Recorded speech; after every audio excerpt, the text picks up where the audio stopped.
हम तो सबसे पहले पहुंचते, मगर ये मगर पांव पकड़े हैं, और ये मगर बिना भगवान की कृपा के पांव नहीं छोड़ता। गजराज ने पुकारा तो भगवान जल में प्रकट हो गए। तो बोलो, वैज्ञानिकों ने जल से बिजली पैदा कर ली और भक्तों ने जल से भगवान को प्रकट कर लिया।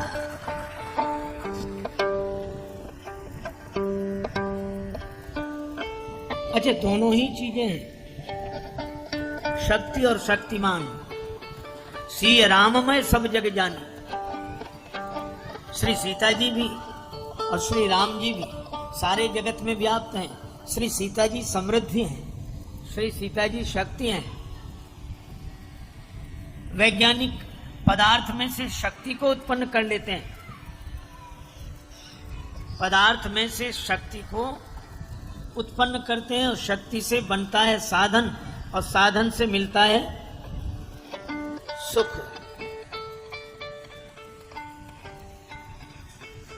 इन बालकों से कहो इधर थोड़ा शांत रहिए, शांति से बैठो। हाँ? बिल्कुल बिल्कुल आराम से बैठो। देखो, पदार्थ से निकली शक्ति, शक्ति से बना साधन, साधन से मिला सुख, और सुख से मिली, साधन से मिली सुविधा, सुविधा से मिला सुख। लेकिन जिसने पदार्थ से परमात्मा को प्रकट किया, परमात्मा प्रकट होता है साधना से, शक्ति प्रकट होती है साधन से, और साधन व्यक्ति को सुविधा देता है, पर परमात्मा प्रकट हो जाए तो व्यक्ति के मन को शांति देता है। तो सुख शांति हमारे जीवन में मिले, तो जैसे शक्ति सभी पदार्थों में व्याप्त है, इसी तरह परमात्मा व्याप्त है, और उन्हें प्रकट करने के लिए प्रेम ते प्रगट मैं जान,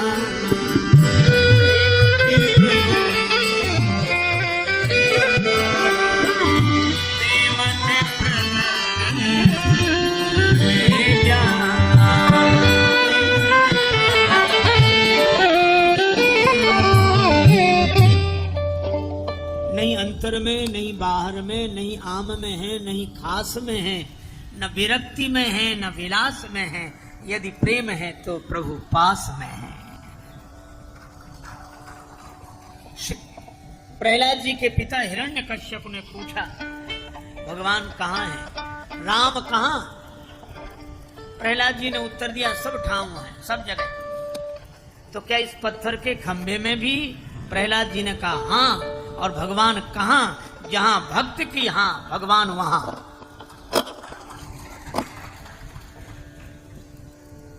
और पत्थर के खंभे में से भगवान प्रकट हो गए। प्रीत प्रतीत जगी तुलसी, तब ते सब पाहन पूजन लागे।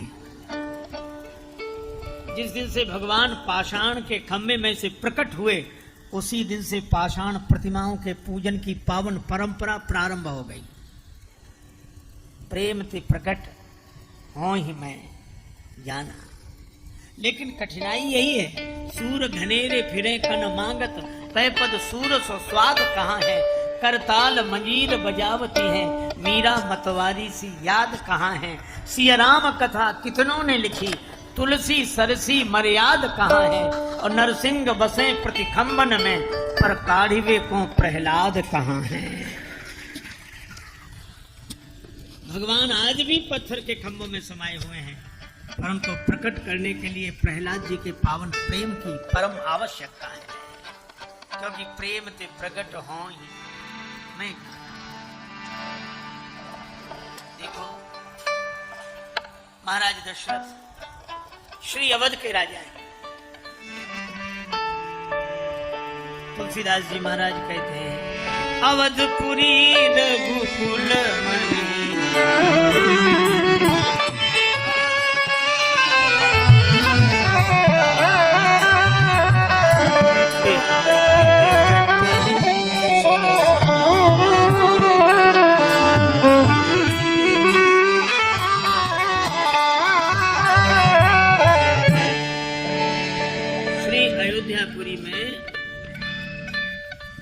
एक राजा है जिनका नाम है महाराज श्री दशरथ। वे रघुवंश में शिरोमणि हैं, रघुकुल मणि। किसी ने श्री तुलसीदास जी से कहा कि इस रघुवंश में महाराज भागीरथ हुए जिन्होंने गंगा जी को प्रकट किया। आपने उन्हें रघुवंश शिरोमणि नहीं कहा। महाराज हरिश्चंद्र हुए जिन्होंने सत्य को प्रकट किया। आपने उन्हें रघुवंश शिरोमणि नहीं कहा। महाराज दिलीप हुए जिन्होंने गौ सेवा का आदर्श रखा। आपने उन्हें रघुवंश शिरोमणि नहीं कहा।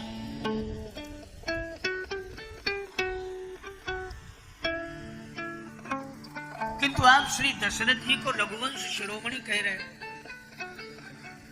अवधपुरी रघुकुल मणि राव। श्री तुलसीदास जी ने कहा इसका अर्थ यह है कि चाहे भले ही किसी ने गंगा जी को प्रकट किया हो, चाहे किसी ने सत्य को प्रकट किया हो, चाहे किसी ने सेवा को प्रकट किया हो, चाहे किसी ने दान का आदर्श रखा हो, लेकिन महाराज दशरथ सबसे महान है। क्यों महान है? किसी ने सत्य को प्रकट किया, किसी ने गंगा जी को, किसी ने सेवा को, लेकिन धन्य है महाराज दशरथ, इन्होंने तो सच्चिदानंद भगवान को ही प्रकट कर दिया। इसलिए अवधपुरी रघुकुल मणि राव। ये रघुकुल मणि रघुवंश शिरो। एक बात आप और सुनो। भगवान श्री राम माता कौशल्या के आंगन में खेल रहे हैं। माता कौशल्या ने गोद में ले लिया। कभी मणिखंभों में अपना प्रतिबिंब देखकर नाचते हैं, कभी कौशल्या माता की गोद में आकर उनकी साड़ी का आंचल पकड़कर चंद्रमा की याचना करते हैं। कवितावली में श्री तुलसीदास जी ने उल्लेख किया है, कबहू ससी मांगत आरी करें, चंद्रमा मिल जाए। जननी की सारी को अंचल गही रूठे, राम मैया मोहि चंद देव बचन उचारे हैं। माने का भूतल पे चंद को उतारी गो का खेल लाल, अनहोनी बात नहीं बस की हमारे हैं। पर राम जी रोए जा रहे, नहीं नहीं चंद्रमा चाहिए। सोचत राजेश राम जननी तुम्हारे गे है, सर्वशक्तिमान सुत होई के पधारे हैं। भूतल पे चंद को उतारी गो कठिन कहा, आपने तो रामचंद भूमि पे उतारे हैं। चंद्र की कौन कहे, श्री रामचंद्र को धरती पर उतार लिया। ये कौशल्या माता भक्ति रूपा है और महाराज दशरथ प्रेम के स्वरूप हैं। जास स्नेह सकोच बस राम प्रगट भे आए, क्योंकि प्रेम ते प्रगट हो ही मैं जाना। भगवान बिना प्रेम के प्रकट नहीं होते। मोहन प्रेम बिना नहीं मिलता, चाहे कर लो कोटि उपाय। मिल ही न रघुपति बिनु अनुरागा, किए कोटि जप जोग विरागा। लेकिन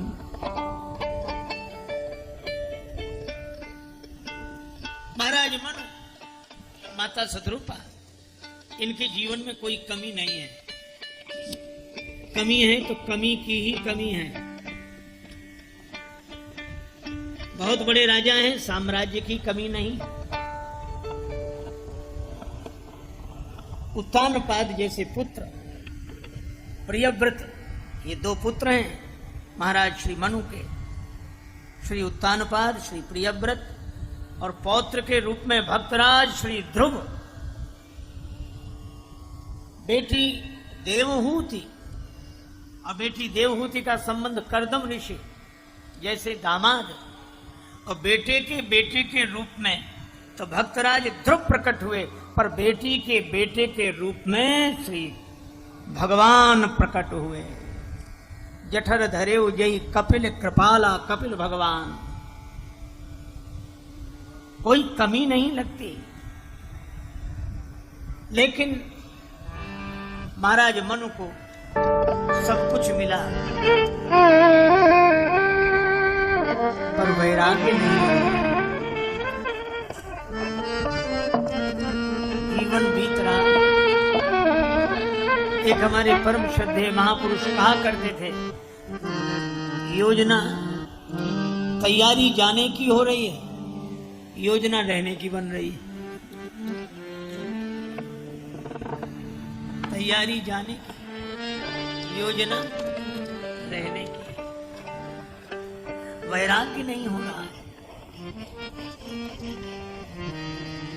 विषय नहीं बांधते। आज शंकराचार्य जी ने अपनी मणि रत्न माला में कहा, वे कहते हैं बद्धो ही को, बधा हुआ कौन है? यो विषयानुरागी, विषय से वासना बांधती है, विषय हमें बांध ही नहीं सकते। विषय के खूंटे से व्यक्ति को वासना की रस्सी बांधती है।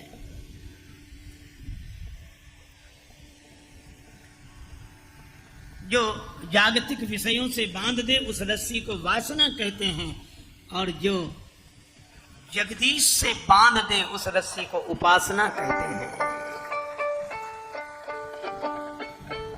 वैराग्य नहीं हो रहा है। महाराज मनु ने घर छोड़ा, लेकिन आप ध्यान देना इस बात पर, महाराज मनु ने घर छोड़ा, लेकिन महाराज जनक ने घर नहीं छोड़ा। क्यों नहीं छोड़ा? क्योंकि महाराज मनु को वैराग्य नहीं हुआ, और जनक जी सहज विराग मन मोरा,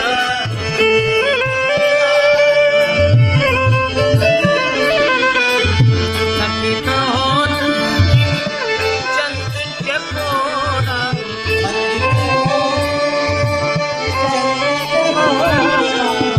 सहज विराग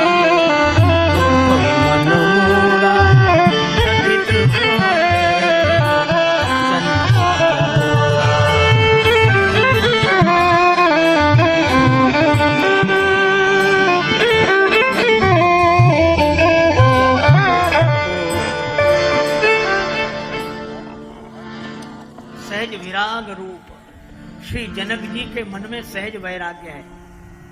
अच्छा देखो कितनी अद्भुत बात है, वैराग्य है तो घर छोड़ने की कोई आवश्यकता ही नहीं। अगर वैराग्य नहीं है तो त्याग करना चाहिए। देखो त्याग और वैराग्य में अंतर है, त्याग और वैराग्य में अंतर है। त्याग क्रिया है, वैराग्य मन की एक भाव दशा है।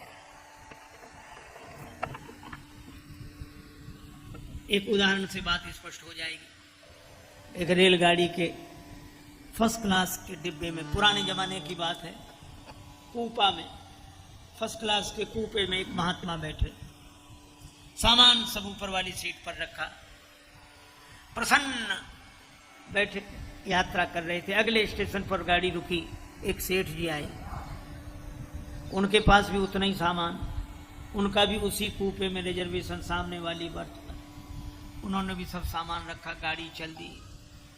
सेठ जी महात्मा को बार बार देखे, न तो उन्होंने हाथ जोड़े, न प्रणाम किया, न सीताराम, न राम राम, न राधे श्याम, कुछ नहीं देखे हुए बस।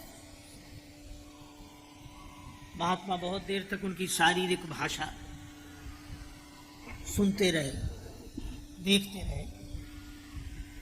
धीरे धीरे उन्होंने बस बिगड़ गया, कलयुग आ गया। साधुओं को इसकी क्या जरूरत है? साधु फर्स्ट क्लास के डिब्बे में,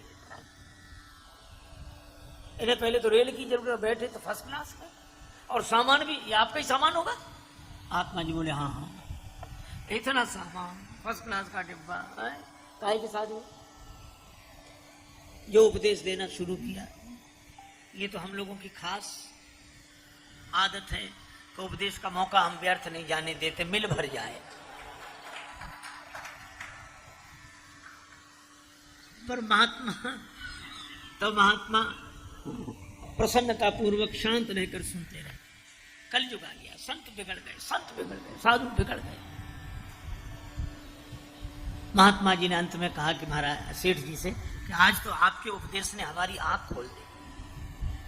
सेठ जी बोले सत्संग खोल ही देता है आंख, इसीलिए तो किया है। तो क्या कह रहे थे आप? सेठ जी बोले हम में आप में क्या अंतर, केवल कपड़ों का अंतर है बस। कोई अंतर नहीं। महात्मा बोले ख्याल रखेंगे हम भी आगे से, आपकी शिक्षा का मुझ पर बड़ा असर हुआ। मित्रता कर ली महात्मा ने। अगले स्टेशन पर ट्रेन रुकी, महात्मा सेठ जी से बोले चलो बाहर घूम आए। सेठ जी बोले सामान रखा है। महात्मा बोले हमारा भी उतना ही रखा है, चिंता मत कर, चलो। गए प्लेटफार्म पर, पानी पिया, इधर उधर कुछ चर्चा की, एक बेंच पे बैठ गए, सत्संग की चर्चा हो रही थी। तब तक ट्रेन के चलने का समय हुआ। गार्ड ने विसिल बजाई, झंडी दिखाई और ट्रेन सीढ़ी बोले महाराज रेल जा रही। महात्मा बोले ये तो रेल स्टेशन है, प्लेटफार्म जाती रहती गाड़ियां, जाने दो, दूसरी आ जाएगी। अरे महाराज हमारा सामान रखा। महात्मा बोले उतना ही हमारा रखा है,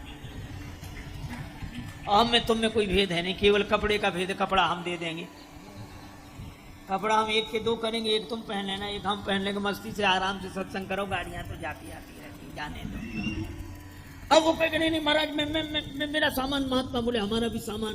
बोले हमारा हाथ छोड़ो। महात्मा बोले अब नहीं छोड़ेंगे, नहीं अपने में और हम में अंतर बताओ, हम में तुम में अंतर बताओ, नहीं तो हाथ नहीं छोड़ेंगे। बोले महाराज अंतर है, अंतर है, अंतर है। का क्या अंतर है? बोले हम अपना सामान और आपके पास भी सामान है, आप अपने सामान को एक क्षण में छोड़ सकते हैं, हम जिंदगी में नहीं छोड़ सकते हैं, बस यही अंतर है। जो एक क्षण में छोड़ दे वो वैराग्यवान है, और जो कभी छोड़ ही ना पावे, रोते देखे अपने लोग। श्री कबीरदास जी ने कहा मरा हुआ जिंदा को मारे, यह तो बड़ा अचंभा है। मरा हुआ, अच्छा आपने कभी देखा कि कोई मकान रो रहा हो किसी के लिए?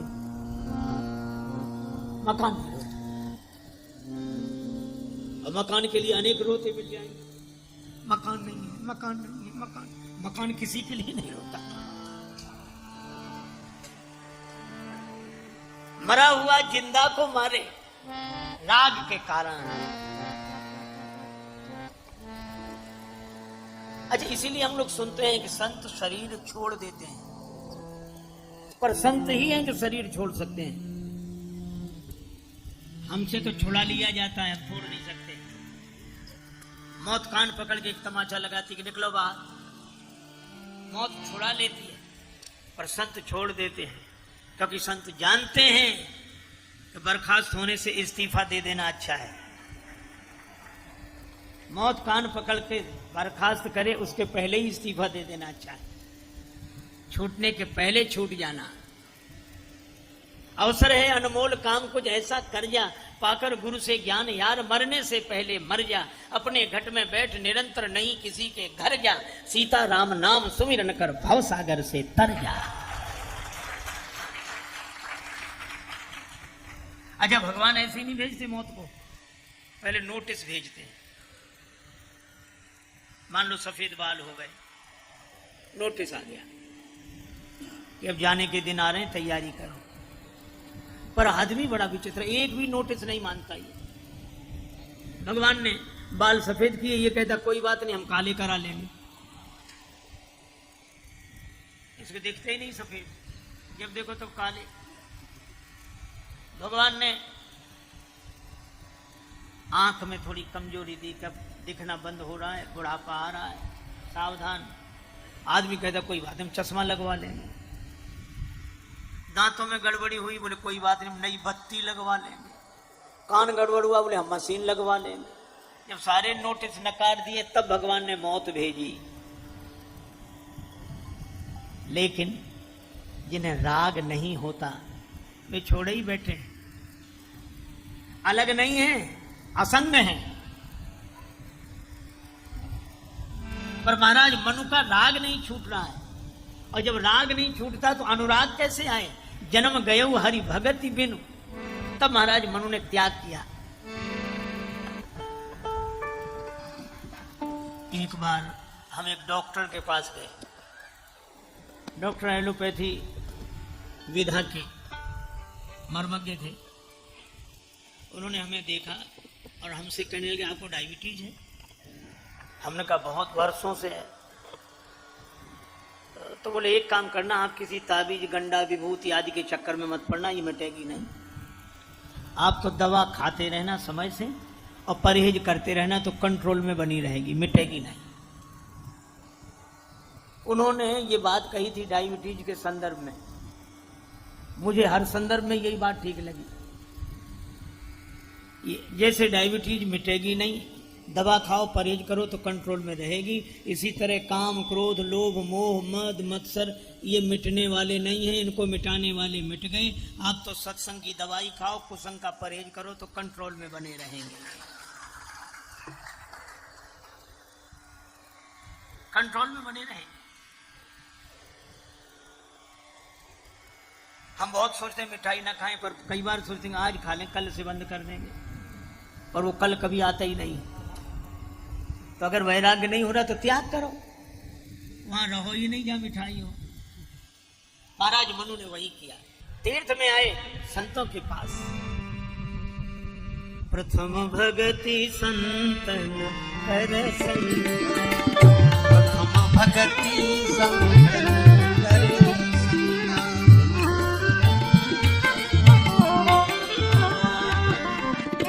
साधुओं के संग में आए। संतन के संग लाग रे तेरी बिगड़ी संतन के संग लाग रे तेरी बिगड़ी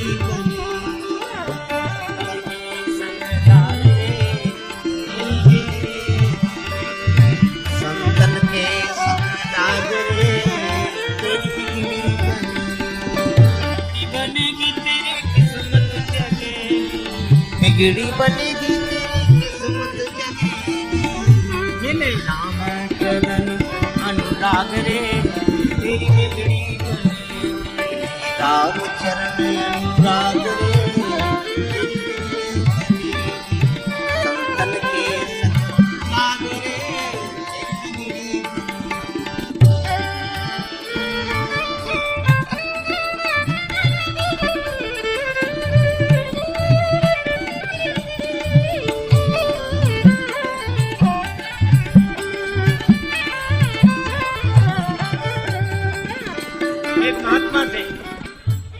श्री माधवदास जी महाराज श्री धाम वृंदावन नहीं रहते थे। एक बार श्री जगन्नाथपुरी जाके रहे तो नित्य भिक्षा के लिए जाते, नारायण हरि भिक्षाम देहि आवाज लगाते। लोग अपना सौभाग्य मानते संत को भिक्षा देकर अपने धन धान्य धन्य करते, पर एक वृद्धा माता कुछ नहीं देती, गालियां देती। निठल्ले कुछ नहीं किया जाता, निकल आए दे दो दे दो। और महात्मा भी बड़े अद्भुत होते, उसके घर जरूर जाते, रोज जाते। किसी ने कहा कि बाबा वो तो कुछ देती नहीं, काहे को जाते? माधव दास जी बोले वो चीज देती जो कोई नहीं देता। गाली तो देती है, कुछ ना कुछ तो देती है, हम जरूर जाएंगे। खोद खाद धरती से काट कूट बन राय, और कुटिल वचन साधु सहे सबसे सहा न जाए। अच्छा, वृद्धा माता के बेटे का विवाह हो गया था, बेटे के घर किसी बेटे का जन्म नहीं हुआ था, पौत्र का जन्म नहीं हुआ था, इसलिए बड़ी दुखी रहती, महात्मा को देखकर गाली देती। एक दिन सदा की तरह माधवदास जी उसके दरवाजे गए तो फिर आ गया निठल्ला, कपड़े का पोता लेकर पुताई का काम कर रही थी। कीचड़ में सना हुआ वह वस्त्रखंड महात्मा को देकर फेंक कर मारा। वह वस्त्रखंड महात्मा की छाती पर लगा, नीचे गिर गया। बुढ़िया ने मार तो दिया, लेकिन डर लगा कि कहीं बाबा श्राप न दे दे। पर महात्मा मुस्कुराने लगे और कपड़े का वस्त्रखंड उठाकर बोले कि चल मैया तूने कुछ दिया तो, लेकिन हम भी अब बिना दिए नहीं जाएंगे। संत माधवदास भी उत्तर इसी का देगा, पोता अगर दिया है तो जा, पोता तुझे मिलेगा। संत की बात मिथ्या नहीं जाती, भगवान बात की मर्यादा रखते हैं। उसके घर पौत्र का जन्म हुआ, वो कहती थी पोता दियो न प्रेम सो रिसवस दीन हो मार, ऐसे पुण्यन सो सखी मेरे पोता खेलत द्वार। और जो मैं ऐसे संत को देती प्रेम प्रसाद, तो घर में सुत उपजते जैसे ध्रुव प्रहलाद।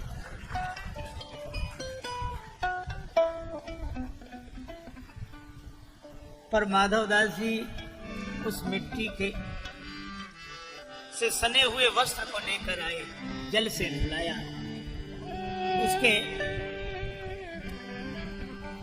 मटमैलेपन को दूर किया, कंकड़ों को धोया, साफ कर दिया धोकर, फिर घी में डाल दिया और घी से निकालकर बत्ती बनाई, फिर दिया जलाया और मंदिर में दिया रखा। वे वस्त्र खंड अपने सौभाग्य की सराहना करते हुए कह रहा था, धन्य है सतपुरुषों का संग, बदल देता जीवन के, सतपुरुषों का धन्य है सतपुरुषों का संग, बदल देता जीवन का रंग, धन्य है सतपुरुषों का संग, बदल देता जीवन का।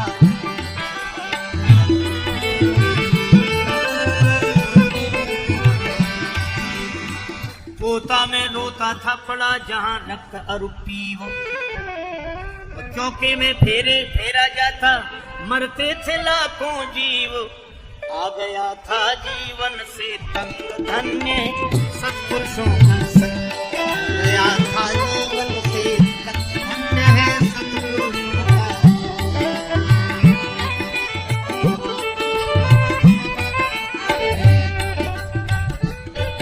और महात्मा ने क्या किया,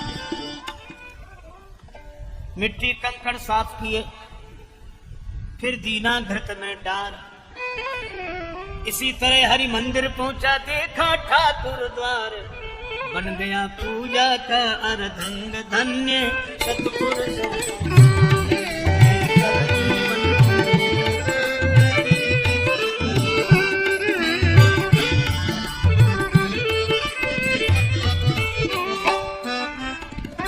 और अब मेरी दशा क्या है, झूला करूं आरती ऊपर, करुण करे गुणगाथ, और देते हैं मेरे प्रकाश में दर्शन दीनानाथ, हंसी से अंधे और अपंग, धन्य है सतपुरुषों का।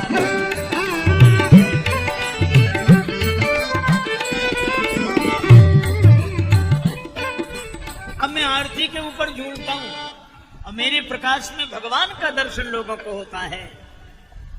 अपंग, अंधे, भक्त उमंग भरकर मुझे स्वीकार करते हैं। जिंदगी बदल दी केवल महात्मा के सत्संग ने। महाराज मनु शत्रुपा की भी जिंदगी बदल गई। सत समाज नित सुनई पुराना, करई आहार साक फल कंदा, सुमिरई ब्रह्म सच्चिदानंदा। अनुरागियों के संग में अनुराग जागता ही है। द्वादश अक्षर मंत्र पुनि जपहि सहित अनुराग, वासुदेव पद पंकज दंपति मन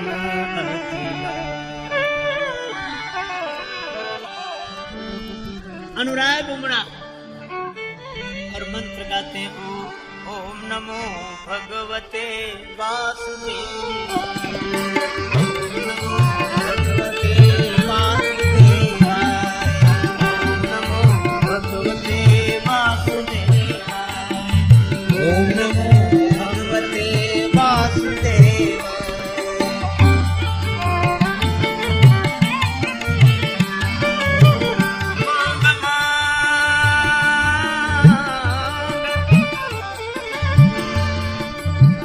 भई न भगा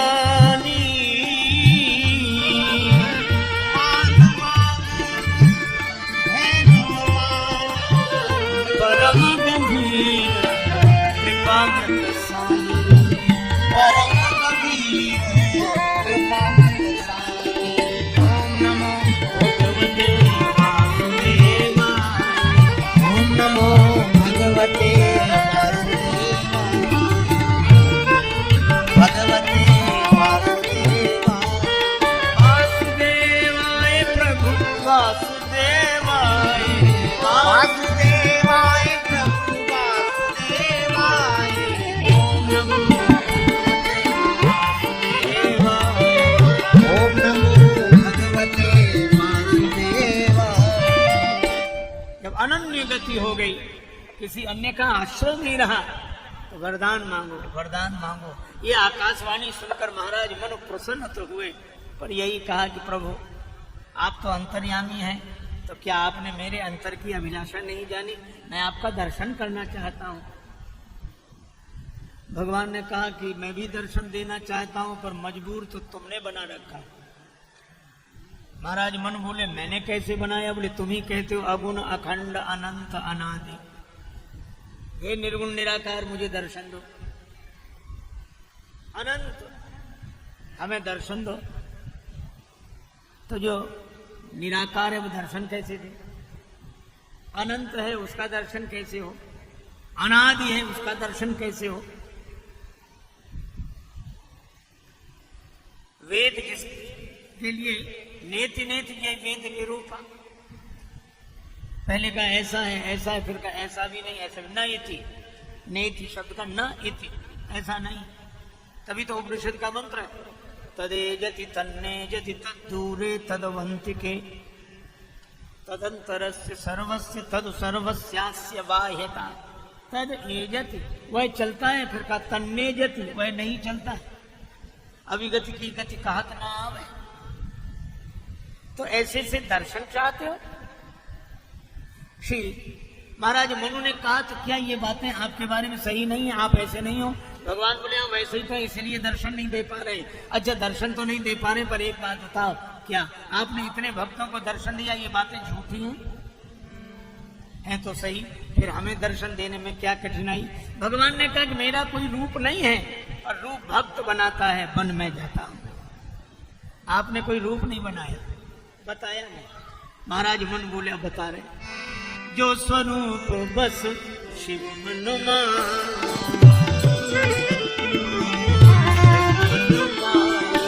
जो कारण यही कारण जो भूषणे मन मानस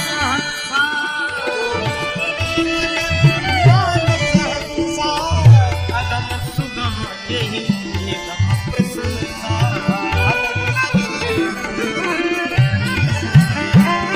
देखें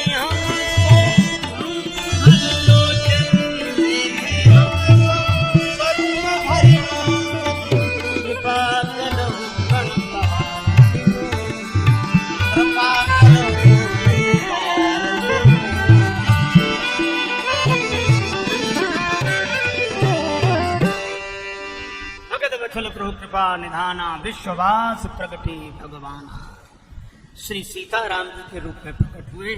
जब महाराज मनु ने कहा कि कागभूषण जी के हृदय में जो रूप है उसका दर्शन हो, जो रूप शंकर जी के हृदय में बसता है, श्री सीताराम जी को देखा तो देखते ही रह गए। कण कण में तुझको ढूंढा, तेरा पता नहीं है, और तेरा पता मिला तो अब मेरा पता नहीं है।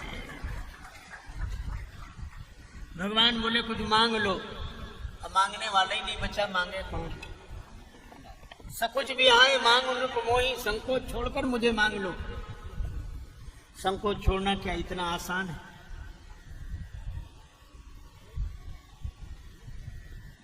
संकोची व्यक्ति दुनिया भर की बातें कहेगा, असली बात कह ही नहीं पाता। महाराज मनु की भी वही हालत है। संकोच वो जिसके कारण कुछ कहा ना जा सके, और स्नेह वो जिसके कारण परमात्मा के बिना रहा ना जा सके। महाराज मनु न रह पा रहे न कह पा रहे, दान शिरोमणि कृपा निधि नाथ कहो सद्भाव। आप दानियों में शिरोमणि है, आपका प्रभाव है, आप कृपा निधि है, आपका स्वभाव है, मेरे पास तो केवल भाव है। भगवान बोले हो गई हमारी प्रशंसा, आप मांगो। तो बोले चाहूं तुम ही, आपको ही चाहता हूं। भगवान ने कहा मुझे? तो संकोच बोले नहीं, समान सुध। भगवान ने कहा बात साफ नहीं हुई कि प्रभुसन कवन दुराव, आपसे क्या छिपा है? भगवान ने कहा कि मैं अपने जैसा कहां ढूंढूं, मैं ही तुम्हारा बेटा बनूंगा। महाराज मनु बोले वाह प्रभु, मैंने तो आप जैसा मांगा था, आप कह रहे मेरे जैसा है नहीं। भगवान ने कहा चिंता मत करो, मन से मुझे मांगा है तो मैं तो आऊंगा ही पुत्र बन के, और मेरे जैसा वाणी से मांगा है तो अपने जैसा भी साथ में ले आऊंगा। भरत राम ही की अनुहारी, सहसा लख न सके।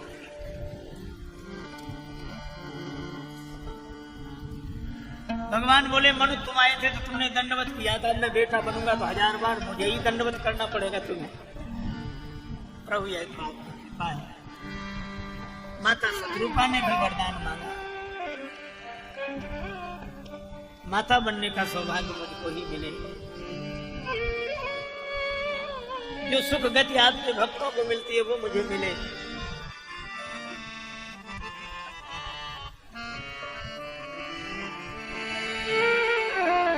अब तुम अनुशासन मानी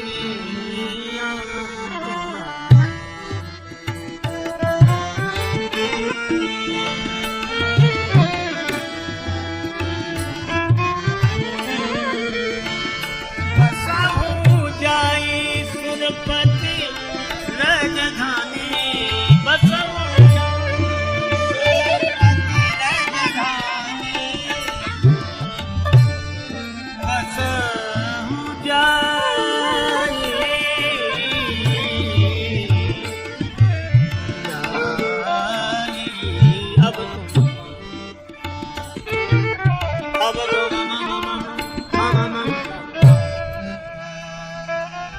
समय आने पर जब तुम अयोध्या नरेश बनोगे तब मैं तुम्हारे यहाँ बेटा बनकर आऊंगा। महाराज दशरथ का चौथापन आ गया, भगवान नहीं आए। दशरथ, दशरथ का अर्थ है जिसने 10 इंद्रियों को रथ बनाया हो जीवन का लक्ष्य पाने के लिए। संयम, 3 विवाह, धर्म, उपासना, ज्ञान, 3 निष्ठाओं से नाता जोड़ा। सत्संग की अयोध्या में रहते हैं पर भगवान नहीं मिले। कब मिले? जब सदगुरु की शरण में गए। परम गुरु राम मिलावनहार। गुरु जी ने श्रृंगी ऋषि को बुलाया, पुत्री से यज्ञ कराया, अग्निदेव प्रकट हुए हवि का प्रसाद लेकर। हवि माने खीर, भगवान खीर से प्रकट हुए। खीर में 3 चीजें मिलती हैं, दूध, चावल और चीनी। विलक्षणता ये है कि उसमें और कुछ भी डालो, पर ये 3 चीजें होनी चाहिए, तीनों सफेद। दूध है ज्ञान का प्रतीक, चावल कर्म का, और चीनी भक्ति की। ज्ञान कितना ही उत्तम हो, कर्म कितने भी महान क्यों न हो, लेकिन भक्ति के बिना जिंदगी मीठी नहीं होती है। पर शुद्ध दूध चाहिए, शुद्ध दूध। ऐसा नहीं कि एक दूध बेचने वाला आया, खरीदने वाले ने कहा आज बड़ी देर में आए, दूध बेचने वाला बोला हम क्या देर में आए, आज नल ही देर में आए, जब नल आए जल मिलाए तब लाए, ऐसा नहीं। शुद्ध और शुद्ध चावल और शुद्ध चीनी। चीनी की एक विशेषता ऐसी घुल मिल जाती है कि पता ही नहीं लगता। जो हमारे ज्ञान को, कर्म को मीठा बनाती है वह भगवान की भक्ति है। और इन तीनों को मिला दो तो घोल बनता है, आग में तपाओ तब खीर बनती है। परिपक्व ये निष्ठा, और ये इन तीनों से बनी हुई खीर को, तपी हुई खीर को जब कोई अपने हृदय, अपने भीतर उदरस्थ कर लेता है, उसी के भीतर से भगवान प्रकट हो जाते हैं। जादिनते हरि करो वहीं आए, भगवान माताओं के गर्भ में आए। इसका अर्थ जो सर्वव्यापक है उसे कहीं मान लो वहीं है। कोई ना समझे तो अलग बात। 2 आदमियों में झगड़ा हुआ, एक बोला पृथ्वी गोल है, दूसरा बोला चपटी है।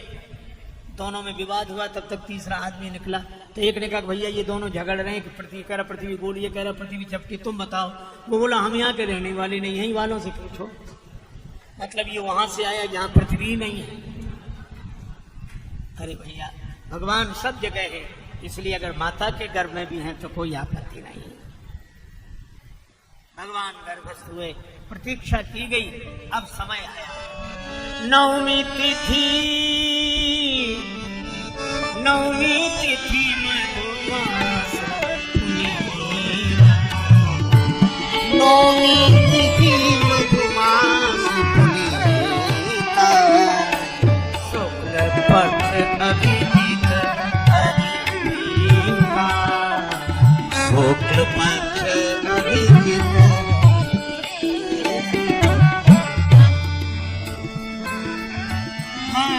दिवस मत दिवस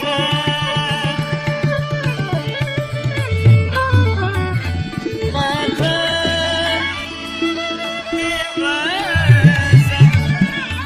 दिवस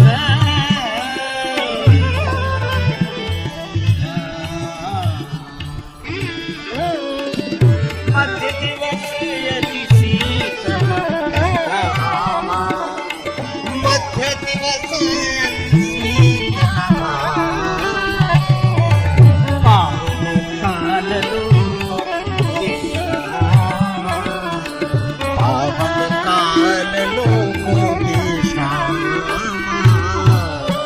ब्रह्मा जी के साथ देवगण पधारे स्तुति करके आनंदित होकर प्रतीक्षा करने लगे। भगवान प्रकट हुए। बोलो श्री रामचंद्र भगवान। कोई प्रगट कृपाला दीन दयाला कौशल्या कोई प्रगट कृपाला दीन दयाला कौशल्या हर्षित मातारी मुनि मनहारी अद्भुत रूप निहारी।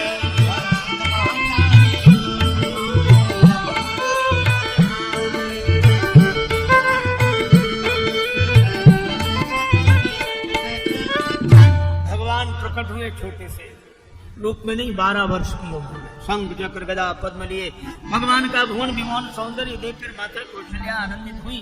भगवान ने कहा मैया मैंने वचन दिया था मैं आ गया, अब तो आपको प्रसन्नता है। कौशल्या जी बोली प्रसन्नता तो है पर जैसे आना था वैसे नहीं आए। कौन भरोसा करेगा कौशल्या माता का बेटा है। भगवान बोले क्या करेगा, छोटे बन जाओ, छोटे बन जाओ। और छोटे बने तो शांत। कौशल्या जी ने कहा कि छोटे बने तो रोना तो चाहिए।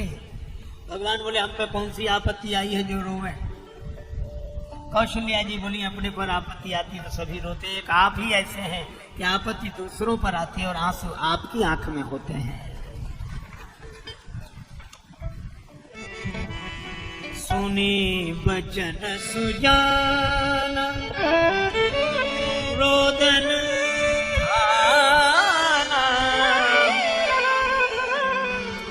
बालक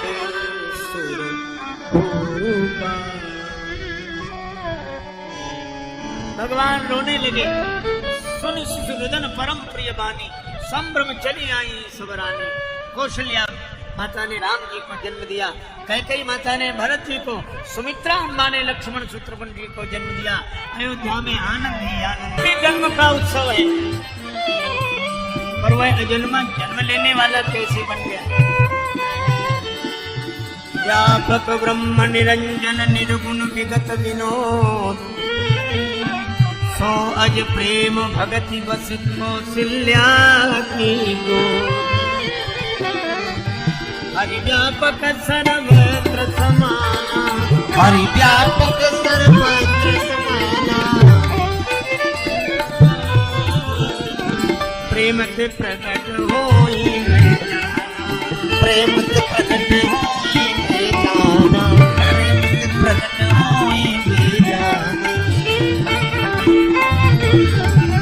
आज भगवान राम के जन्मोत्सव की इस बाकी झांकी का दर्शन करते हुए हम चर्चा को विराम दे रहे हैं। यह वाक्य पुष्पांजलि भगवान श्री सीताराम जी के चरणों में अर्पित। आज विलंब से कथा शुरू हुई थी तो थोड़ा विलंब हुआ, कल ठीक समय से शुरू होगी, ठीक समय पर विराम। 4 बजे आप पधारे, 4 से 6 भगवान की मंगलमयी कथा हम लोग सुनेंगे। आप लोग आज पधारे, आपको बहुत बहुत साधुवाद। बड़े प्रेम से बोले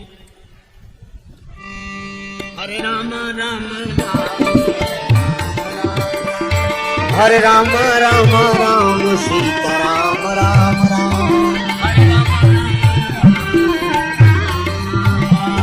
हरे राम राम राम सीता राम राम राम हरे राम राम राम सीता राम राम राम हरे राम राम राम सीता राम राम राम हरे राम राम राम सीता राम राम कहे हमारी क्या टूना है, क्या कहे काली मौत लगा इसमें चाटूना है। क्या बतलावे प्रेमी जन इससे क्या होना है। हम क्या बतलावे प्रेमी जन इससे क्या होना है। जब करके देखो श्रद्धा से होवेगा ललका। जब करके देखो श्रद्धा से होवेगा ललका। हरे राम राम सीताराम राम राम। हरे राम राम राम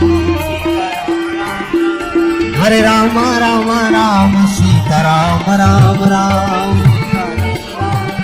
सीताराम राम राम राम सिय सिय सुमिरत राम जो सिय सुमिरत श्री राम।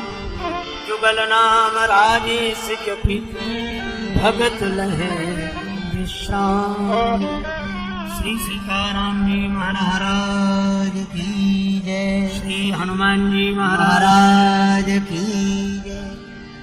श्री तुलसीदास जी महाराज महाराज की जय। गुरुदेव भगवान की सब संतन की जय, सब भक्तन की जय। जय जय श्री सीताराम, जय जय श्री राधे श्याम। नमः पार्वती पतये हर हर महादेव।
जय सिया राम, जय जय सिया राम।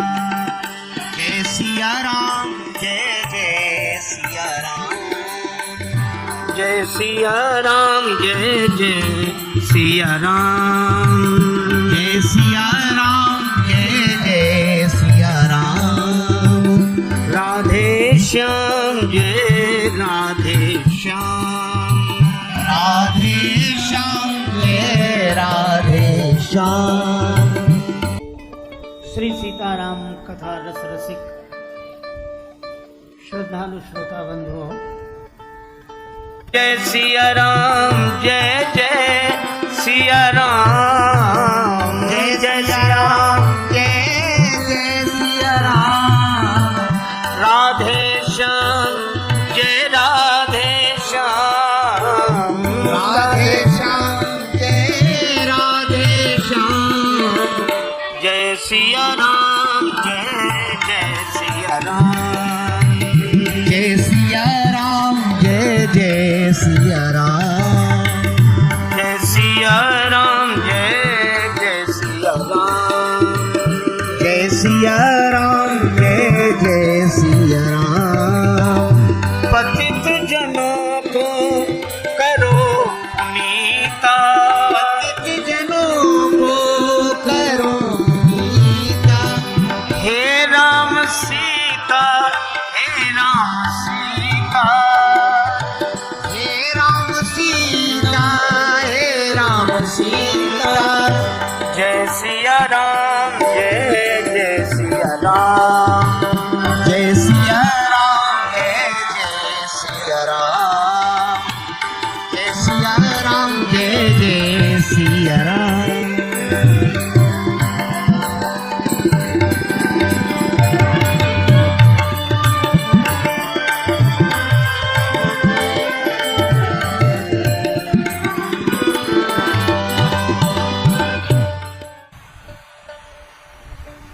परमात्मा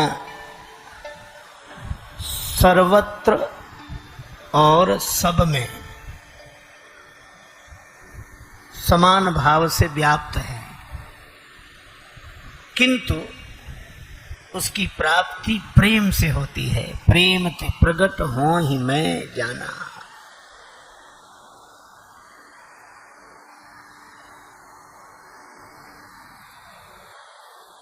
व्यापक ब्रह्म को भाव के कारण व्यक्ति बना लेना, इसी का नाम भक्ति है।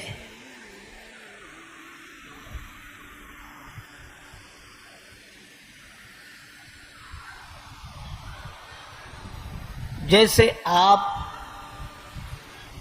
एक हैं पर संबंधों में अनेक हैं।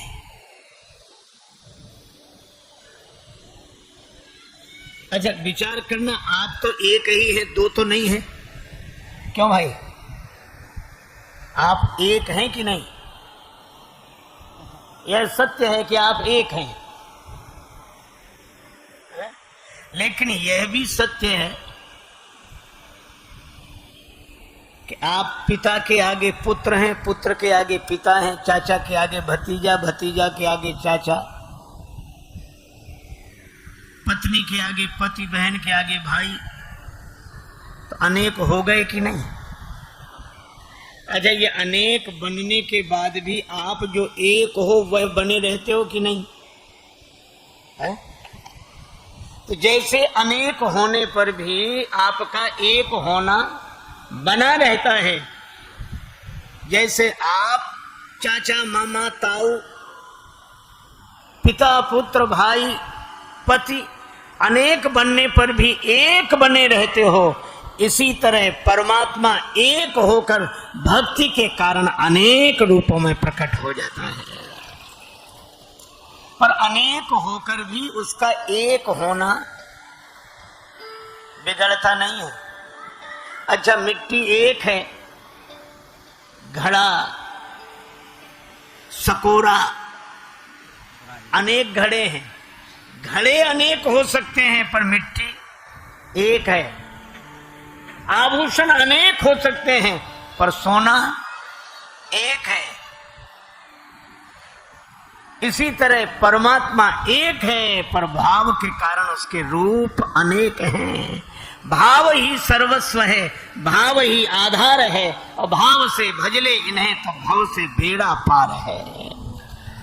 भाव वाले भक्त का भगवान पर भी भार है, इसलिए परब्रह्म का होता यहाँ अवतार है। एक आदमी गया बाजार, पत्नी ने कहा कि बाजार जा रहे तो कोई चीज खरीद लाना। ठीक है, और पत्नी बोली ठग मत जाना, बाजार में ठग बैठे रहते हैं। वह यह शिक्षा लेकर घर से गया दुकानदार के पास। बरसात के दिन छाता पसंद आया, दुकानदार से कहा ये छाता कितने का दिया? दुकानदार बोला 20 रुपए का। सस्ते का जमाना था। छाता कितने का दिया? बोला 20 रुपए का। तो वो तो घर से पढ़कर आया था, बोला हम तो 10 रुपए देंगे। दुकानदार समझ गया कि ग्राहक बड़ा चतुर है, तो बोला तुमसे क्या मुनाफा लें, दाम के दाम में ले जाओ, 16 रुपए निकालो ले जाओ। 16 रुपए में दोगे? हाँ। तो खरीदने वाला बोला फिर तुम 8 रुपए देंगे। दुकानदार ने समझा मजाक कर रहा है, कहा 12 रुपए में लेना है कि नहीं? ग्राहक बोला 6 रुपए देंगे। अरे भाई चलो 10 रुपए में ही ले जाओ, तो बोला 5 रुपए दूंगा। अंत में दुकानदार बोला कि 8 रुपए में लेना है, तो बोला 4 रुपए ले लो। तो दुकानदार झल्ला कर बोला कि मुफ्त क्यों नहीं ले जाते? तो बोला मुफ्त दोगे तो 2 ले जाऊंगा।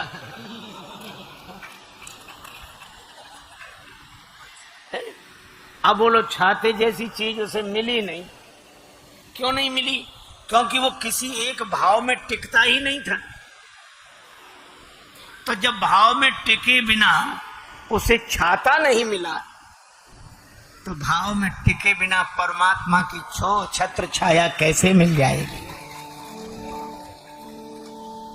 भाव बिना बाजार में वस्तु मिले नहीं मोल, तो भाव बिना हरि क्यों मिले? इसलिए भाव सहित हरि बोल। भाव के कारण जो दशरथ जी के पुत्र बने वे ही विश्वामित्र जी के शिष्य।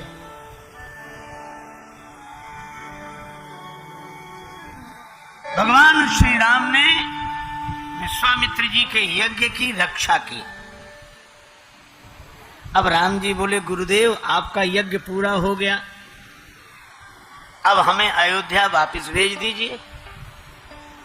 गुरु जी बोले, अभी नहीं, अभी एक यज्ञ और बाकी है। गुरुदेव उस यज्ञ का नाम क्या है? गुरु जी कहते हैं, धनुष यज्ञ सुनी रघुकुल नाथा, हरसि चले मुनिवर के साथ। धनुष यज्ञ सुन रघुकुल नाथा, हरसि चले मुनिवर के साथ। धनुष यज्ञ सुनी रघुकुल नाथा, हरसि चले मुनिवर के साथ। यज्ञ सुन रघुकुल नाथा, हरसि चले मुनिवर के साथ।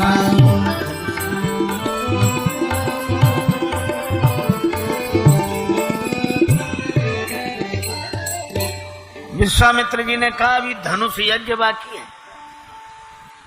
और हमें एक भरोसा हो गया कि आपके कारण हमारा यज्ञ पूरा हुआ, तो जनक जी का यज्ञ भी आपके ही कारण पूरा होगा। चल दिए श्री राम जी। आगे आगे विश्वामित्र महा, आगे आगे विश्वामित्र महा, पाछे से लक्ष्मण अतुल बली, पाछे से लक्ष्मण अतुल बली। भज दशरथ नंदन जनक लनी, भज दशरथ नंदन जनक लनी, भज दशरथ नंदन जनक लनी, भज दशरथ नंदन जनक लनी।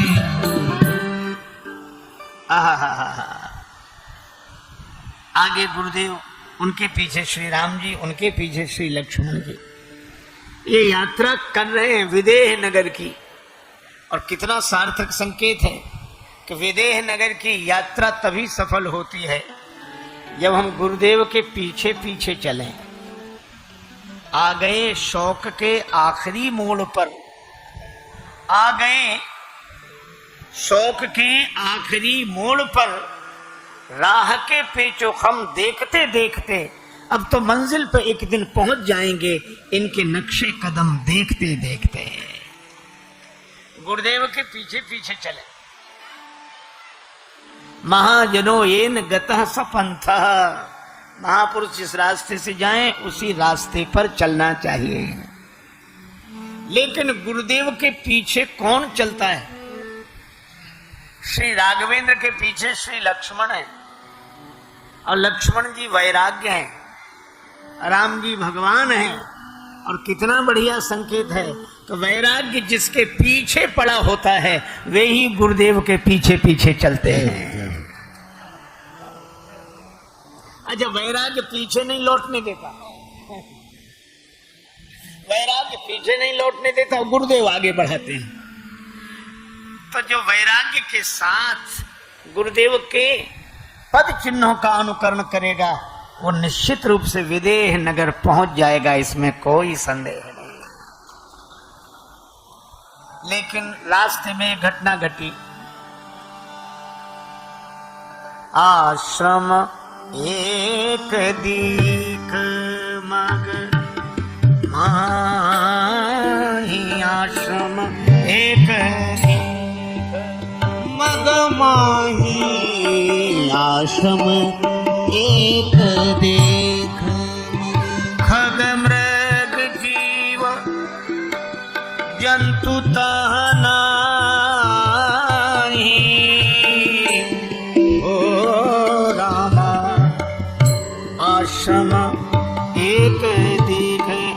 एक दिन एक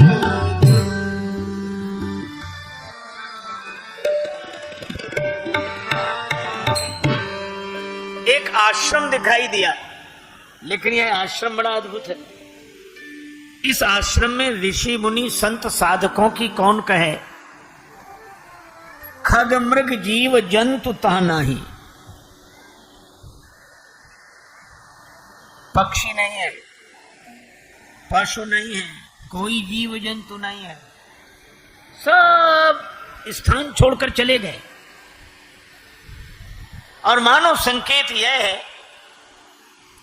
कि अहिल्या माता से भ्रमवश जो भूल हुई है, उसके कारण वे इतनी परित्यक्ता मान ली गई कि ऋषि मुनि मानवों की कौन कहे। खगमृग जीव जंतु भी जगह छोड़कर चले गए।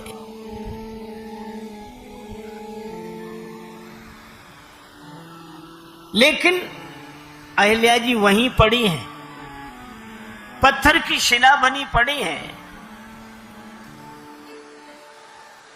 और संकेत यह है, चाहे सब साथ छोड़ दें, पर जो भगवान का भरोसा रखकर अयोध्या और जनकपुर के पथ पर पत्थर बनकर पड़ा रहता है, उसे परमात्मा के पास नहीं जाना पड़ता, परमात्मा उसके पास चलकर आ जाते हैं। छोड़ दिया कोई बात नहीं। तभी तो श्री सदगुरुदेव नानक जी महाराज कहते हैं, संग सखा सब तजी गए, कोई न निभयो साथ, कह नानक इस विपत्ति में एक टेक रघुनाथ।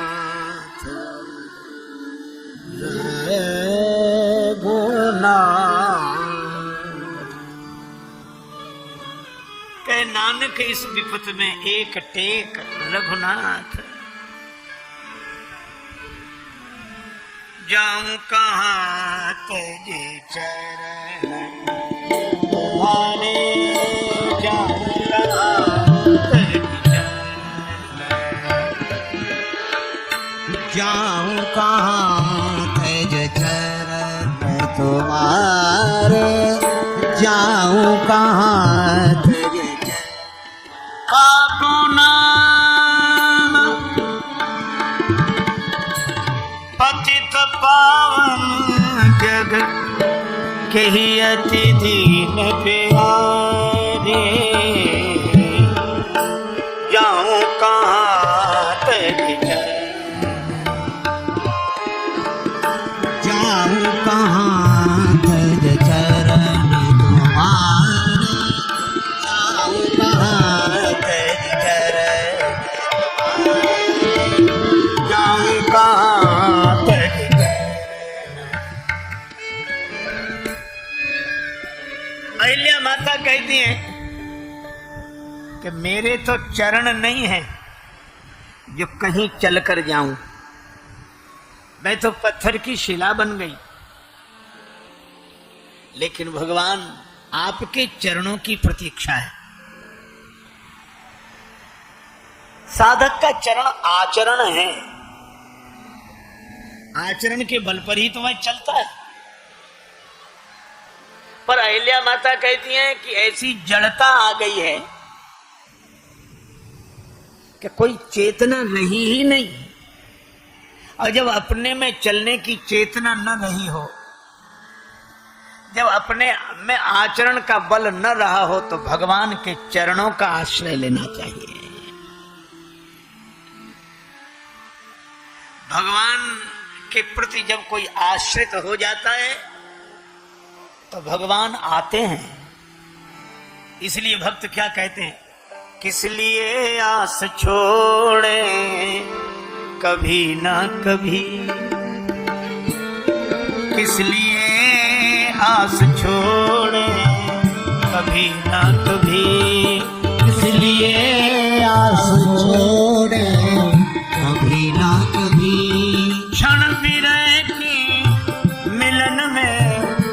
बदल जाएंगे क्षण विरह के मिलन में बदल जाएंगे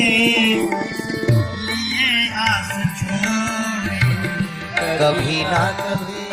नाथ कब तक रहेंगे कड़े एक दिन नाथ कब तक रहेंगे कड़े एक दिन। देख कर प्रेम आंसू पिघल जाएंगे देख कर प्रेम आंसू पिघल जाएंगे।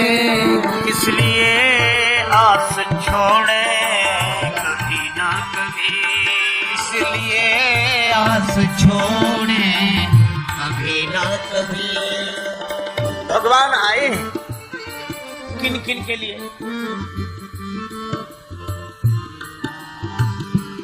शबरी के वट जटायु अहिल्यादि के सबरी के वट जटायु अहिल्यादि के पास पहुंची स्वयं छोड़ कर के अवध पास पहुँचे स्वयं छोड़ कर के अवध।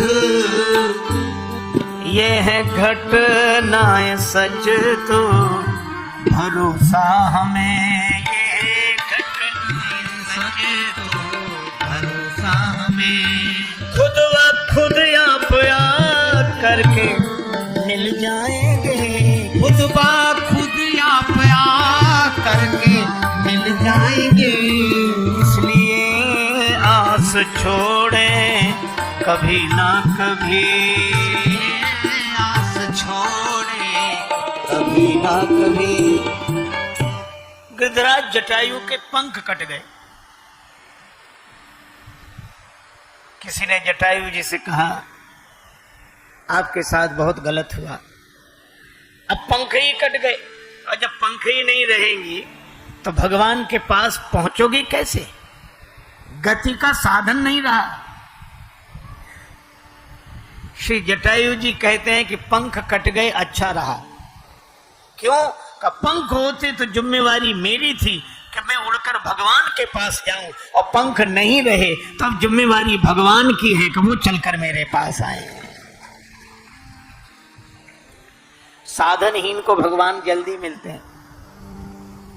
तेरी रहमत ने दिया जो गुनहगारों का साथ, तो चीख उठे बेगुनाह हम भी गुनहगारों में हैं। भगवान के आश्रित होकर कोई देख ले, आएंगे, जरूर आएंगे। भगवान है। एक कवि ने कहा कि खुली छतों के चिराग कब के बुझ गए होते, कोई तो है जो हवाओं के हाथ थामे है। भगवान पर भरोसा रखो, पक्का भरोसा रखो। अहिल्या जी का भरोसा है भगवान पर। अच्छा, फिर अहिल्या जी सोचती हम तो जनकपुर जाने वाले रास्ते पर पड़े हैं, भगवान हमारे लिए भले ही ना आए पर श्री जानकी जी के नेह निमंत्रण को अस्वीकार कैसे करेंगे? जब श्री जानकी जी के कारण वे मिथिला जाएंगे तो रास्ते में मेरा भी उद्धार हो जाएगा, यह भावना है। अब भगवान ने इस शिला की ओर देखा। भगवान राम ने इस शिला को देखा। किस शिला को? जिसकी ओर कोई नहीं देखता था। खगमृग जीव जंतु तक जगह छोड़कर चले गए थे, पर श्री राम जी ने देखा और गुरुदेव से पूछा, गुरुदेव ये शिला कैसी पड़ी है? गुरुजी ने कहा, राघवेंद्र शिला की ओर तो कोई नहीं देखता, फिर आप क्यों देख रहे हो? श्री राम जी ने कहा, क्या करें गुरुजी, यही हमारा स्वभाव है, जिसकी ओर कोई नहीं देखता उसकी ओर मैं देखता हूं। जिसका कोई नहीं है जग में उसका मीत कन्हैया।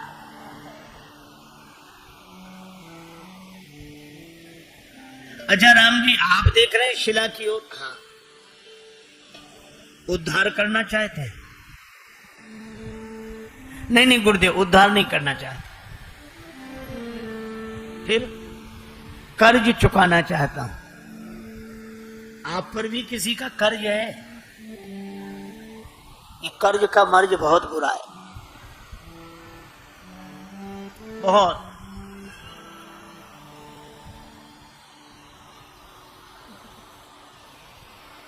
भगवान पर भी कर्ज है, कर्ज चुका रहे हैं हम। किसका कर्ज है? एक महात्मा कहते थे कि 3 चीजें जिंदगी में न रहे तो अच्छी बात है। कर्ज न रहे, मर्ज न रहे और फर्ज निभता रहे। राम जी गुरुजी से बोले कि हम कर्ज चुकाना चाहते हैं। गुरुजी ने कहा राम जी आप पर भी कर्ज? आश्चर्य होता है, आप पर कर्ज? किनका कर्ज है आप पर?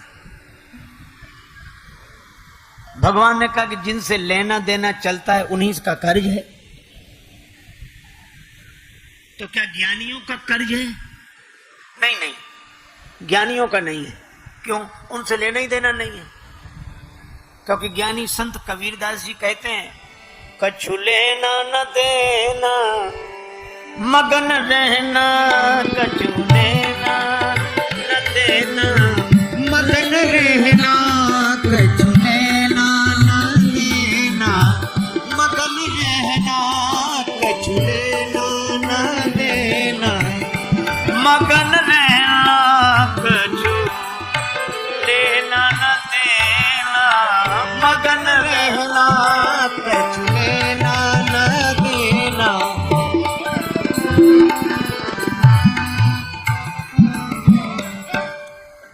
ज्ञानी जन तो कहते हैं हमें कोई लेना देना नहीं, तो कछु लेना न देना। तो ज्ञानियों को किसी से कोई लेना देना नहीं। आत्मन्य वात्मना तुष्ट, वो अपने आप से अपने आप में संतुष्ट हैं। भगवान कहते हैं कि जब ज्ञानी जनों को हमसे कोई लेना देना नहीं है तो हमें ज्ञानियों से क्या लेना देना है? तो मगन रहो अपने में, हम मगन रहे अपने में। एक ज्ञानी महात्मा ने तो कहा भली भई हरि बीसरे। बड़ा अच्छा हुआ भगवान भूल गए, हम भगवान को भूल गए।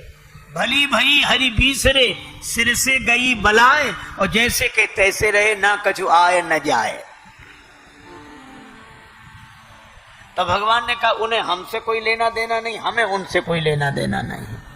तो आपका लेना देना किनसे चलता है? भगवान बोले भक्तों से, भक्तों से हमारा लेना देना है। देखो भैया, भगवान श्री कृष्ण से किसी ने कहा कि आपने द्रौपदी जी का चीर बढ़ा दिया, इतना चीर बढ़ाया कि चीर अनंत हो गया। आपके पास इतना चीर कहां से आ गया है? भगवान श्री कृष्ण से पूछा कि द्रौपदी जी का चीर बढ़ा दिया, इतना चीर आया कहां से?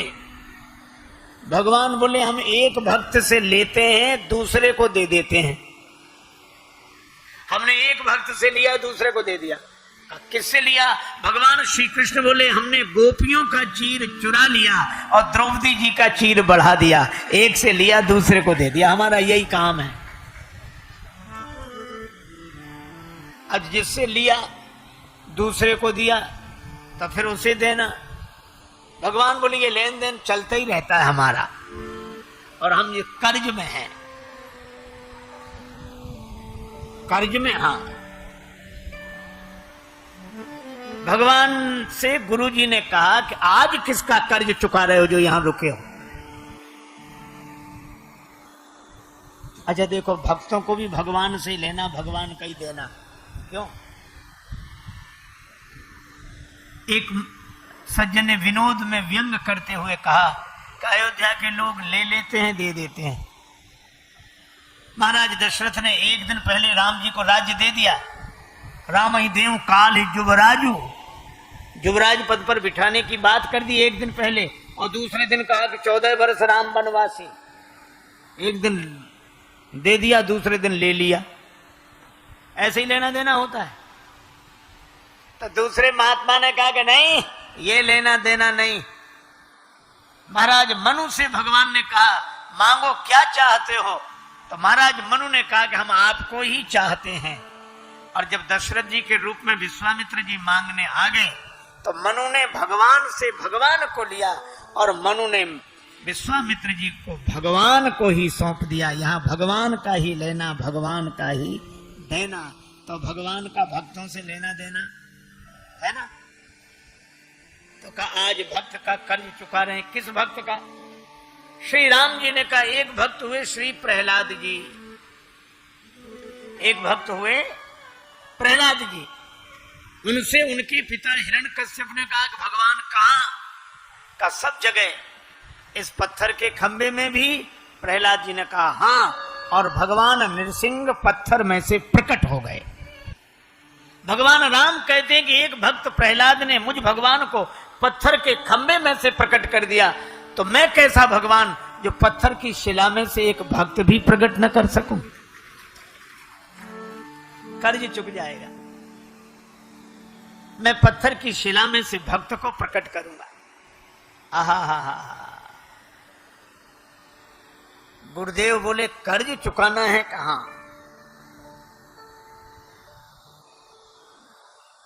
गुरु जी ने कहा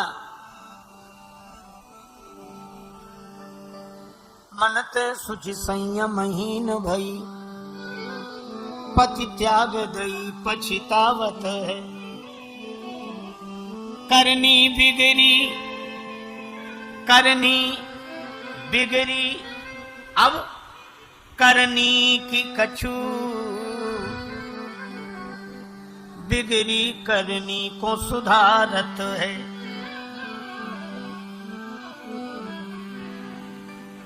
तनते मुनिति सिलासी भई मनते नहीं आन निहारत है। मगमाही राजेश परी प्रभु के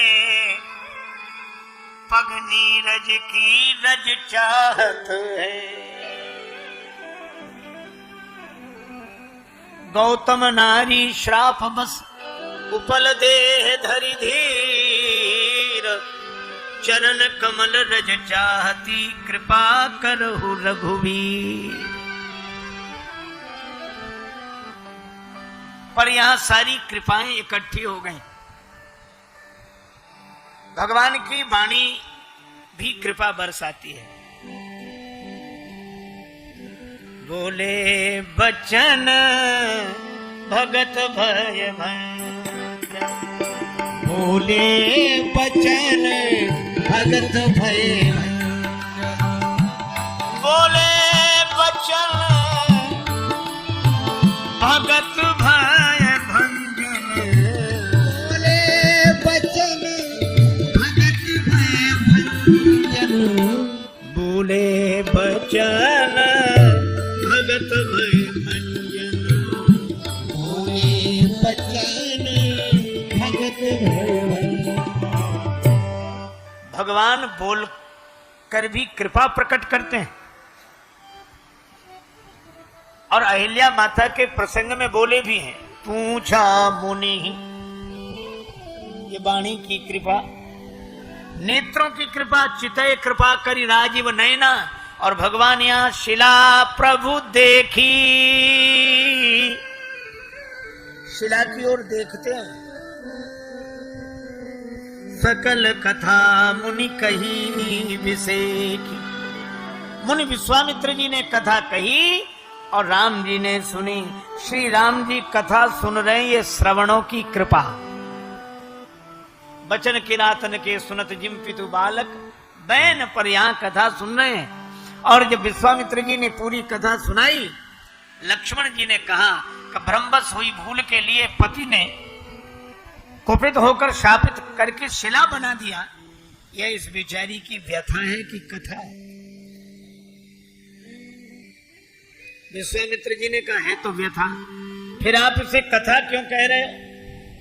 कथा इसलिए कह रहे हैं, इस व्यथा को सुन कौन रहा है? तो सुन रहे श्री राम। विश्वामित्र जी बोले जिस व्यथा को सुनने के लिए भगवान तैयार हो जाते हैं वो व्यथा भी कथा बन जाती है।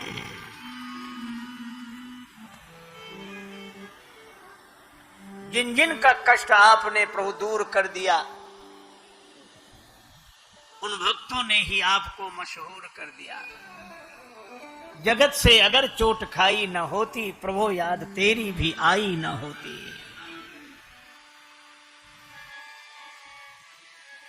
अब इसके आध्यात्मिक पक्ष पर विचार करें। श्री तुलसीदास जी कहते हैं सहस सिलाते अति जड़ मति भई है। ये मेरी बुद्धि ही अहिल्या है, शिला है, जड़ता आ गई। अहिल्या माता महर्षि गौतम की अनुगामिनी, छल इंद्र के छल से परिचित न हो सकी, गौतम जी के स्थान पर इंद्र को स्वीकार कर लिया। और ये कथा मानो संकेत यह करती है कि बुद्धि में जड़ता तभी आ जाती है जब वो विवेक की जगह भोग को स्वीकार कर लेती है। जब विवेक के रूप में भोग को स्वीकार कर लेती है। इंद्र माने स्वर्ग का राजा, मूर्तिमान भोग, और ऋषि गौतम माने मूर्तिमान विवेक, और अहिल्या माने बुद्धि का। जब बुद्धि भोग को विवेक के रूप में स्वीकार कर लेती है तो उसमें जड़ता आ ही जाती है। और उस ऐसी जड़ता की निवृत्ति बिना भगवान के चरणों के हो नहीं सकते। चरण कमल रज चाहते। वाणी की कृपा, नेत्रों की कृपा, श्रवणों की कृपा, कर कमल की कृपा। शिला कैसी पड़ी है? कौन सी? ये शिला। इसमें ध्वनि है कि भगवान ने कर कमल से संकेत किया, और चरणों की कृपा तो प्रकट है ही। रिसितिय तरी परस पग धूरी, सब कृपाएं इकट्ठी हो गई। राम पद पदुम पराग पड़ी, राम पद पदुम पराग पड़ी।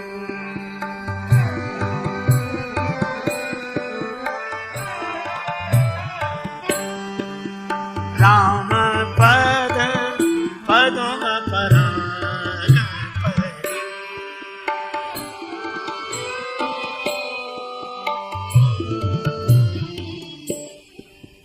राम पद पदुम पराग पड़ी।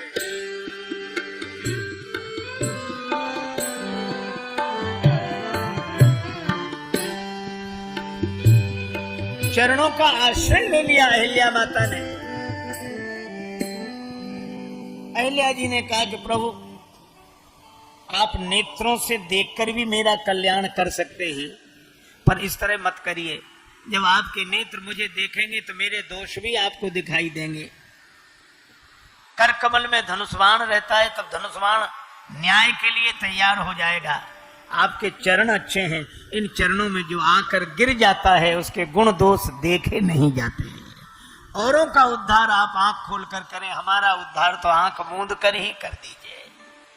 और मुझे चरण ही नहीं, चरण कमल रज, ये रज शब्द बड़ा अच्छा है।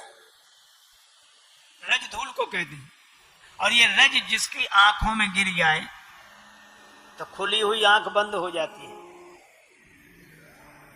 अहिल्या जी कहती है मेरा पतन रज के कारण ही हुआ, और रज से ही उद्धार हो। रज माने रजोगुण।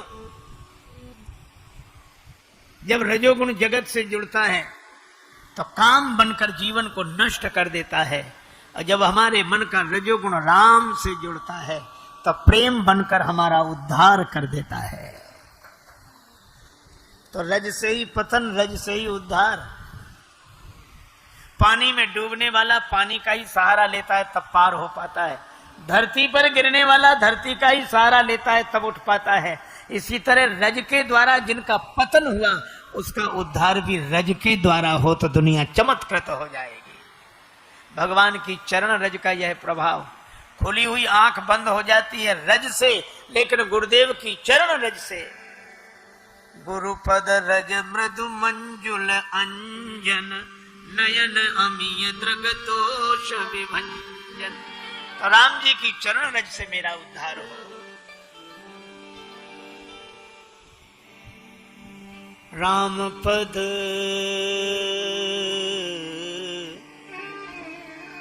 पदुम पराग परी, राम पद पदुम पराग परी,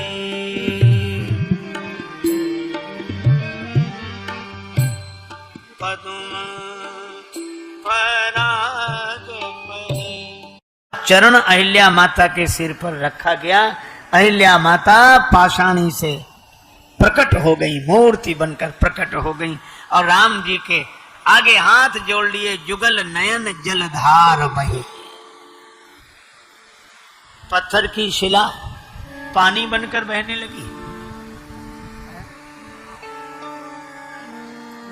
कई बार लोग कहते हैं कि जो पाषाण हृदय होते हैं, अर्थात पत्थर की तरह जिनका हृदय कठोर हो, उनके नेत्र कभी सजल नहीं होते। और एक कवि ने बड़ी अच्छी बात कही कि लोग कहते हैं कि संगे दिल के आंख से आंसू नहीं आते। अगर ये सच है तो दरिया क्यों निकलते हैं पहाड़ों से? नदियों का जन्म पर्वतों से क्यों हो? कोई पिघलाने वाला चाहिए। और अहिल्या माता ने एक बात कही कि सारा संसार उनकी सहायता करता है,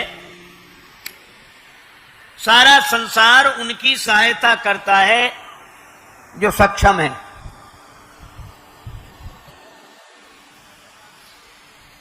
एक अजीब बात कह रहा हूं मैं, लेकिन क्या करूं, ऐसा ही लगता है।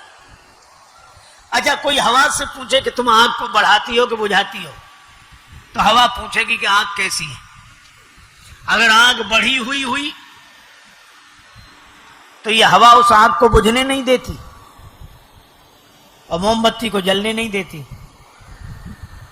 हम लोग आरती करते ना कथा के समापन पर, तो कहते पंखा बंद करो, पंखा बंद करो। मोमबत्ती को जलने नहीं देती। ये दुनिया की हवा भी ऐसी है,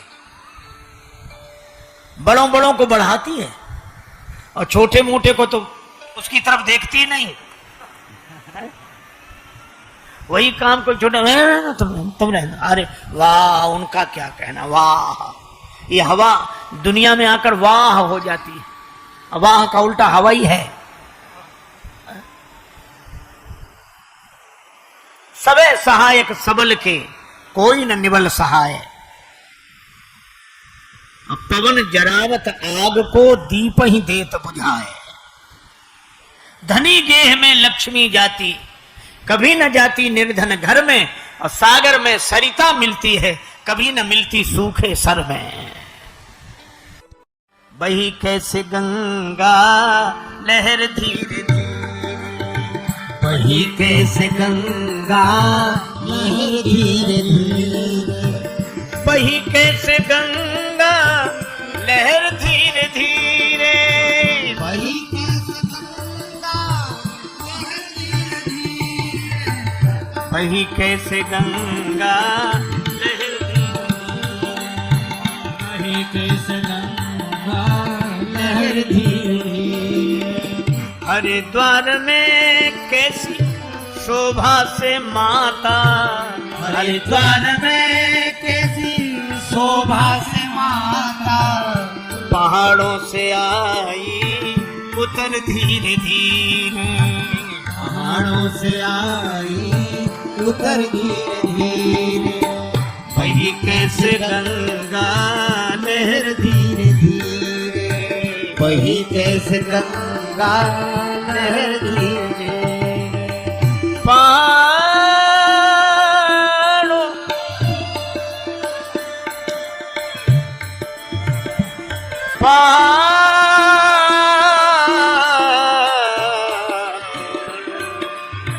पहाड़ों से आई उतर धीरे, पहाड़ों से आई निकल पहाड़ों से आई निकल धीरे धीरे।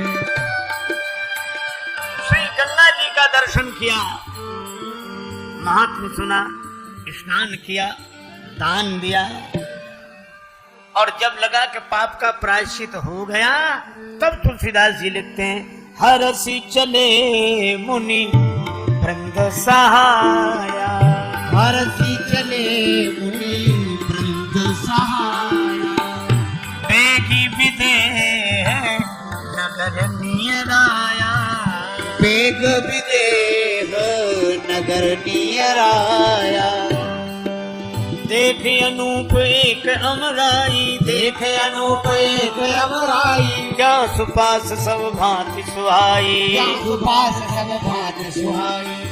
कौशिक का मोर मन माना, कौशिक कहा मोर मन माना, यहाँ रहिए रघुवीर सुजाना, यहाँ रहिए रघुवीर सुजाना, यहाँ रहिए रघुवीर सुजाना, यहाँ रहिए रघुवीर सुजाना। विश्वामित्र जी की आज्ञा पाकर भगवान एक वाटिका में रह गए। अद्भुत है ये नगरी। भगवान जनकपुर में आ गए।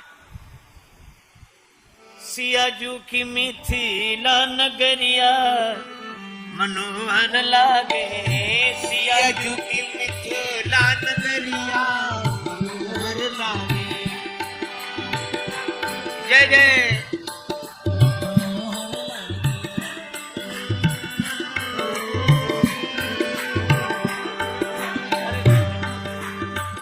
सियाजू की मिथिला नगरिया मनोहर लागे, सियाजू की मिथिला नगरिया मनोहर लागे, सियाजू की मिथिला नगरिया।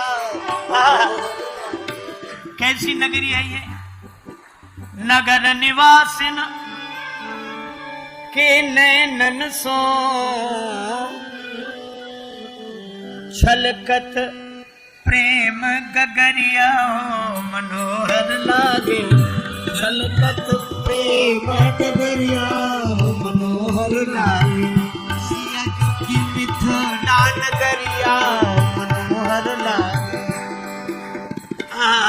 जनकपुर वासी के नेत्रों से प्रेम गगरी छलकती रहती है। उन्हें देखकर ही पता लग जाता है कि ये मिथिला वासी हैं। जिसे एक बार जीवन में प्रभु का प्यार मिलता है, उसे बस आंसुओं के हार का उपहार मिलता है। और न पूछो दिल की उस बेकली का हाल मत पूछो, न तन से प्राण जाते हैं न प्राणाधार मिलता है। भला किसको दिखाएं मर्ज की बढ़ती हुई मंजिल, न कोई वैद्य मिलता है न कुछ उपचार मिलता है। और दूर रहने पर भी न जाने क्या क्या बात होती है।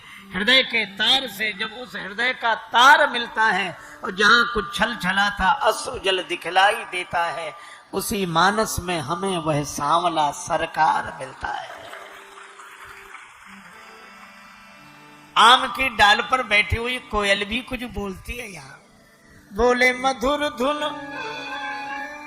कह श्री सिय सिय, आम की डार कोयलिया मनोहर लागे, आम की डार कोयलिया मनोहर लागे, आम की डार कोयलिया मनोहर लागे।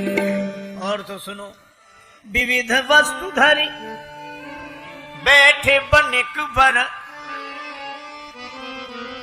ये बरनत बने न बजरिया, बाग बाग दिल करत बाग यह, छाई बसंत बहरिया।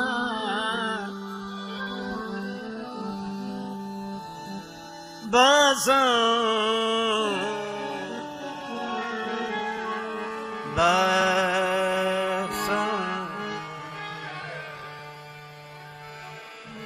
बसंत ऋतु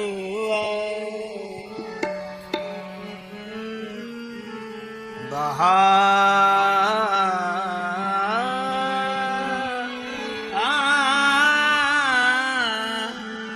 छाई बसंत बारिया नगर निहारी कहत राजस प्रभु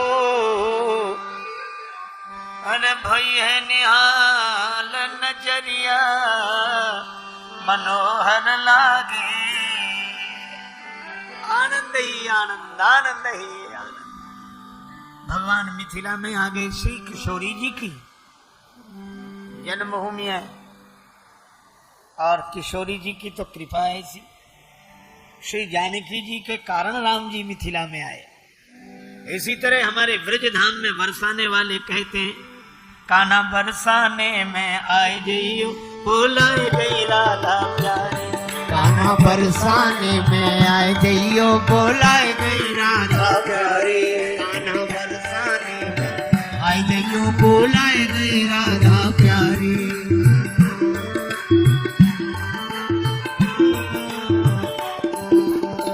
बैठे को साग बेझर की रोटी बेटी को साग बेझर की रोटी। ये स्वागत है। बेटी को साग बेझर की रोटी को साग बेझर की रोटी। तो ये भूख लगे तो खाए जइयो बोलाए गई राधा। तुए भूख लगे तो खाए जइयो बोलाए गई राधा प्यारी। मेरी कर्ज परे तो